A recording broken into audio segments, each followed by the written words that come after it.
কি মনে হয় একটা মেয়ে বিয়ে করে আসে আপনার বাড়িতে শুধু ঝগড়া করবে বলে? না, মানে তার নিজের বাড়ি, বাবা মা, প্রিয় কোলবালিশটা ছেড়ে আসে শুধু আপনার সংসার ভেঙে দেবে বলে? সেই মেয়েটা অ্যাডজাস্ট করতে পারে না, সেই মেয়েটা ম্যাটেরিয়ালিস্টিক, সেই মেয়েটা হিংসুটে, সেই মেয়েটার রুচি ভালো না, সেই মেয়েটার সবটা খারাপ।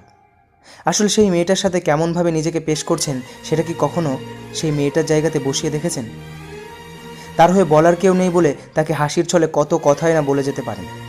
সে পাল্টা উত্তর দিলেই বা ব্যবহারটা ফিরিয়ে দিলেই সে খারাপ। কত সহজ, তাই না? আসলে কোনো মেয়েই অন্য বাড়িতে শুধু কাজ করবে বলে বা বাচ্চা সামলাবে বলে যায় না। সে তার নিজের পরিবার ছেড়ে আসে সেইখানেও একটা পরিবার পাবে এই ভেবে। শুধু পাল্টে যায় আচরণগুলো আঘাত পেতে পেতে। আর তখন থেকেই চারিদিকে বদনাম ছড়াতে শুরু করে। বড়দের সম্মান করতে জানে না, বাবা মা শিক্ষা দেয়নি কিচ্ছু। ভিডিওটি যদি ভালো লেগে থাকে তাহলে অবশ্যই তোমার মতামতটি কমেন্ট বক্সে কমেন্ট করে জানিও। আর তোমার প্রোফাইলে ভিডিওটি শেয়ার করতেও ভুলো না।